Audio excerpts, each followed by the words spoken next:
माझी माऊली यूट्यूब चॅनलवर आपले स्वागत आहे। कृपया आमचे चॅनल सबस्क्राइब करण्यासाठी सबस्क्राइब बटनवर क्लिक करा आणि आपल्याला नवीन व्हिडिओचे नोटिफिकेशन मिळण्यासाठी घंटीवर क्लिक करा। तसेच आपल्याला व्हिडिओ आवडल्यास नक्की शेअर करा। नसला तिकडून पंचायत आहे आणि असला तिकडून पंचायत आहे महाराज। म्हणजे नसलेला पैसाही दुःख देतो आणि असलेलाही दुःख देतो। काही पाखरे आहेत, पशु आहेत, पण त्या बँकेमध्ये त्यांचे किती असतात? मस्त मजेत जगतात महाराज, काय का नाही त्यांना।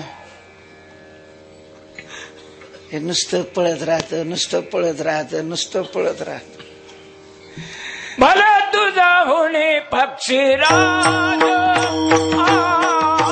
भला तुझा होणे पक्षीराज, भला तुझा होणे पक्षीराज, भले तुझा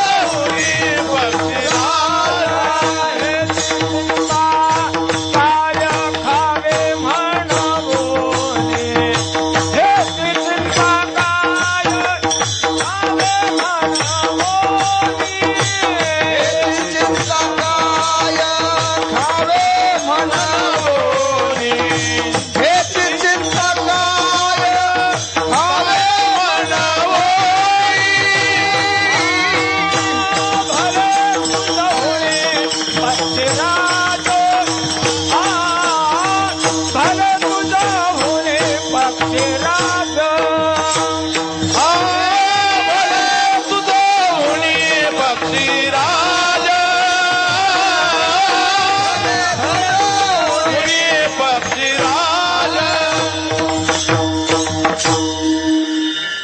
भले तुझं होणे पक्षीराज। ज्याच्याजवळ पैसे नाही ना, किमान झोपेचा आनंद तरी तो मस्त लुटतो। काय नाही महाराज, रोडच्या कडाला पालं ठोकलेली असतात, त्याला जाळी आणि ती काचाच्या खिडक्या आणि कशाच रोडच्या कडाला पालं। त्याला झोपायला पोत टाकीत होतो, ते पोत 3 फुटाचं आणि ह्यो 6 फुटाचा। वर डोक्याखाली घेतलं की गुडघ्यापासून खाली जमिनीवर पाय असतात। दिवसभर काम केलेलं असतं, संध्याकाळी आला एकदा 2 भाकरी खाल्ल्या आणि पडला का सकाळी त्याच्या बायकोला काकडा करावा लागतो, उठा पांडुरंगा। हाय डास चावत नाही त्याला, गाड्या जातात त्याचं गणबन करून काही नाही बरा, मस्त 12 तास झोपतो। हे पाप्याचं पितर एक तर ह्याला 12:30-1 पर्यंत झोपच येत नाही। नुसतं कुठं बी कुत्रं भुकलं तरी खिडकी उघडून पाहतो।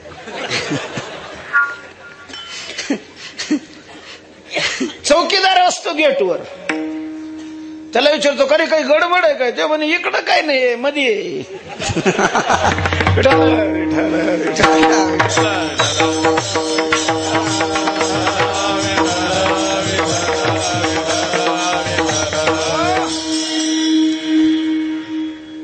पैशाने दुःखाचा अत्यंत अभाव नाही होत, सत्तेनेही दुःखाचा आता आपल्या आत्ती आग असते। कीर्तनकार म्हणला तरी कीर्तनकाराचे आत्ती आग असतेच नाही असं नाही, कमी जास्त प्रमाणामध्ये। आणि मग तो कंड जिरवण्याकरता सगळे पळतात, पळणारच आहेत, याच्याबद्दलही काय नाही, संशय नाही। पण मग जाणून तरी पळावं कमीत कमी, की यांनी आपलं दुःख दूर होणार नाही अशी पक्की गाठ बांधायची, मग पळायचं। मग कायला पळायचं? तुला कोणी सांगितलं पळायचं? काय केल्यानंतर दुःखाचा संबंध संपतो? तुकोबाराय म्हणतात दुःख ते कैसे नाही स्वप्नाशी मुक्ती, मुक्ती झाल्या कामारीदासी। तुकोबारायांना विचारलं कशामुळे झालं तुमचं असं? तुकोबाराय म्हणतात याचे वर्म तू आम्हापाशी सखे राहिलासी, प्रेमाची या देवा तू आमच्या अंतःकरणात राहिला आणि दुःखाचा संबंधच संपला. देव जर आत साठवला, देव जर आत असला, देव म्हणजे आनंद. देव शब्दाचाच दुसरा अर्थ शब्द काय आहे देवाला? पर्यायी शब्द आनंद. आनंद म्हणजे देव आणि देव म्हणजे आनंद आहे. आनंदो ब्रह्म इति वेदानात, वेदामध्ये म्हटलेलं आहे. आणि तो देव आत असेल तर मग तिथं दुःख कसं काय राहील? एक जण असं मोठं फोकस घेऊन चालला. कुठं चालला रे बाबा? ते म्हणे वैद्याने सांगितलं थोडा अंधार लागतो. अंधार पाहायला चालला. काय घेऊन? फोकस घेऊन. तो कबाऱ्या म्हणतात दीपक घेऊन या धुंडीती अंधार भेटे हा विचार आघटी. तसं आत परमात्मा असल्यानंतर मग दुःख नाही. मग तो मसन वाट्यात जरी बसलेला असला तरी दुःख नाही. स्मशानीच आम्हा न्याहालीच सुख, स्मशानीच आम्हा न्याहालीच सुख. या नावे कौतुक तुमची कृपा, या नावे कौतुक तुमची कृपा. स्मशानीच आम्हा न्याहालीच सुख, स्मशानीच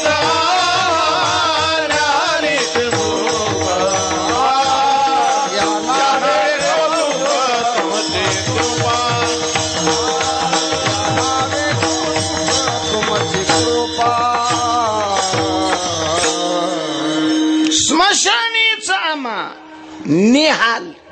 निहाली म्हणजे हाल नाहीत, निहाल. वाऱ्याचा त्रास होत नाही, पावसाचा त्रास होत नाही, ऊन आत येत नाही. म्हणजे बंगल्यातला आनंद मसन वाटत असल्यानंतर सुद्धा आहे आम्हाला. का आत देव असेल आणि आत जर देव साठवलेला नसेल, नुसते विकार, लोभ, हाव, ईर्ष्या, द्वेष, मत्सर अशा प्रकारची सगळी घाण जर आत असेल तर कसलीही फरशी बसवलेली असली,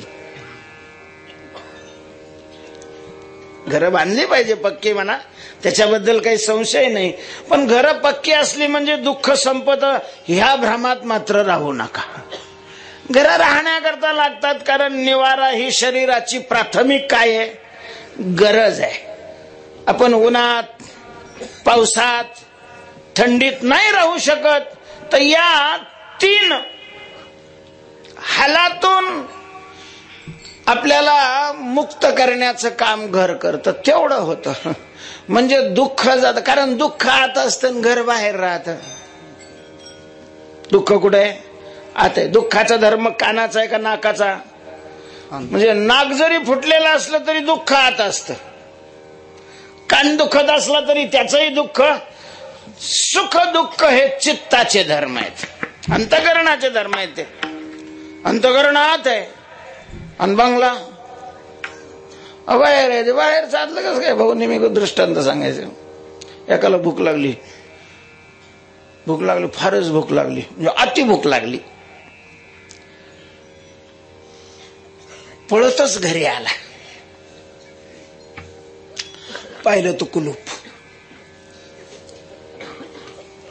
पण मग ती हे आला म्हणून टीव्ही आली, असं पिसाळला. कारण कोण दुसरीकडे नाही चाललं की ते बायकोवर काढीत राहते.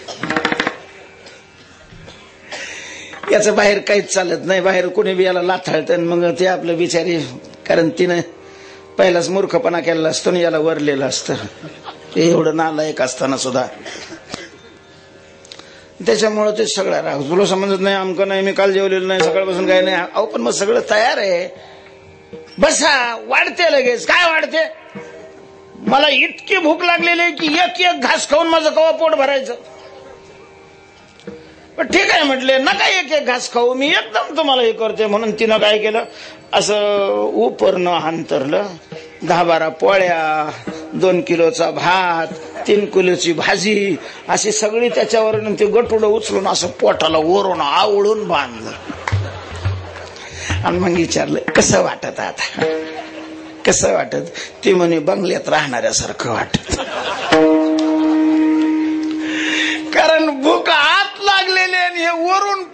दान दिले. विठ्ठल विठ्ठल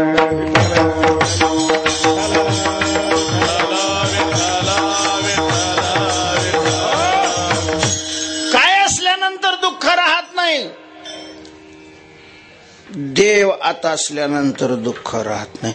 ज्याच्या आत देव आहे तिथं दुःख नाही. ज्याच्यात देव आहे तिथं दुःख नाही.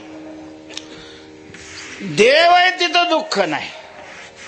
दुःख आहे तिथं समजायचं देव नाही. म्हणजे चार चार बी जरी वरून माळा घातलेल्या असल्या पण जर सारखा हाय हाय करत असेल तर समजायचं त्याच्या आत काय नाही, देव नाही. माणसं भिंती अशा भरून टाकतात लगे देवाचे फोटो लावू लावू. येड्या बाहेर काय लावितो. सवे देवतया आड नाही काय तुका म्हण नाही पाहिजे. सवे देवतया आड नाही काय. देव आहे तिथं दुःख नाही. काय झालं ते भगवंतानी कालिया डोहात उडी मारली. पोरांना वाटलं की तो घसरून पडला आणि आता त्याच्यात डोहात गेलेला कोणी जिवंत परत येतच नाही. देव जे मोठ्याने रडायला लागले तो सगळा घोळकाच्या घोळकाच कुठं आला, गोकुळामध्ये आला. गोकुळात पोर रडत आल्यानंतर सगळे गावचे लोक एकत्र जमले. काय झालं रे पोरावं, काय झालं रे पोरावं. ते पोराला काय झालं म्हणजे कृष्ण बुडाला ती आठवण आली की पुन्हा ओक्साबोक्सी रडायला लागली. त्याच्यात एकाने पाहिलं की अरे एवढे रडतात त्या अर्थी बहुतेक यांच्यात कृष्ण दिसत नाही. म्हणून त्या दृष्टीने पाहिलं खरंच कृष्ण नाही. आणि मग त्यांनी विचारलं अरे कृष्ण कुठे गेला. कारण कृष्ण तुमच्या जवळ असल्यानंतर तुम्हाला रडावं लागत.